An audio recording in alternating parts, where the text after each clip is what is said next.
Hey youngsters, we're working on a 99 Kawasaki Vulcan today. It's an assessment job. The problem is the brakes are jamming. The front a little bit and the rear a lot.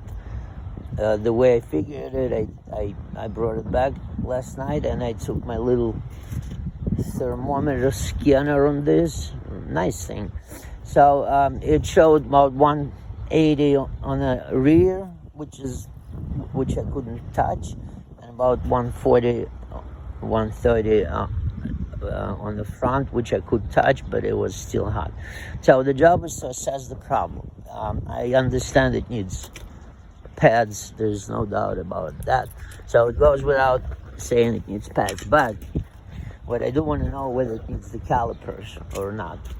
So what I did, I used a pry bar first to unjam it because it was jammed, all right? So by doing this, I really went all the way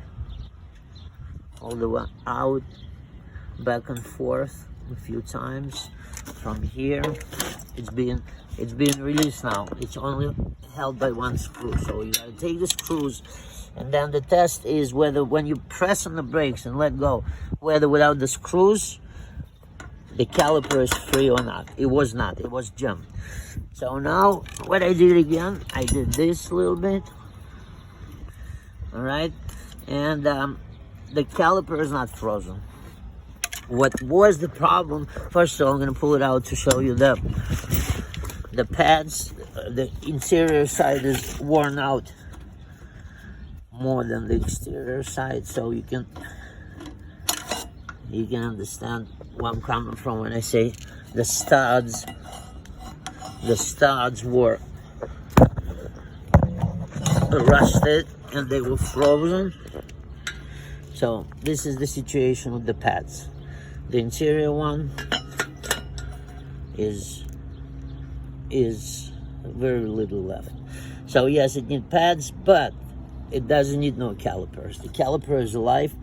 I took a little rust off from the studs here and the other side as much as I could because it was all rusty. And I did a few tests going back and forth. I'm going to show you what I mean. All right, so now I don't really have to put the screw. It will hold. It's not going to go. Now press the brakes a few times. Watch what happens to the caliper. So the caliper is not jamming anymore, all right? Yeah, I should have put that. You're right. I should have put the screw, but it doesn't matter. With the screw, it's a more realistic test. So I'm gonna put one in and test it with the screw in. Okay. What I want to see is whether when I leave the brake pedal, whether it's gonna be free like that or not. Okay, one more time. 1, 2, 3, and yeah, now it's okay. As much as it could be. Okay, there's still a little bit of grease in there. All right, and I did the same thing with the front caliper. Okay, so it's already loose. All right, there's 2 swells holding. Okay, and I did the same thing. I went from here like that to open it up. So open it up a little bit, and the same way from here. We go in between the rotor and the interior pad. That's the way to go.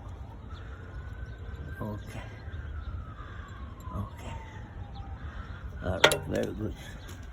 Again, between the rotor and the rear pad. Between the rotor and the rear pad. Okay, so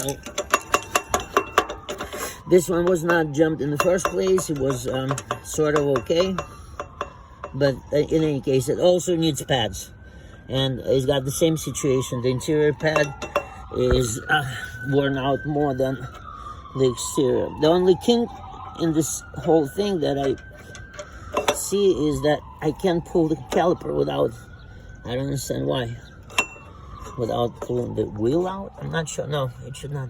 So I never put enough effort. I mean, I never put extra effort into it. Possibly I can jam it out of there, but as of it is, I couldn't really take it out. I tried, but I'm gonna leave it on for now. I'll get the pads, and then I'll figure how to pull the caliper out without taking much off. All right, so this is the point of the whole exercise, to get the idea what we need here. We don't need no calipers, although, you know, it's a 99 bike. Who knows if they're gonna live any longer. So pads, and optional calipers. I don't like bike calipers if you don't need it. Okay, there's extra work, extra something. So I'm gonna put them back together right now, drive it, and update you on the results. All right, thank you, and subscribe, please.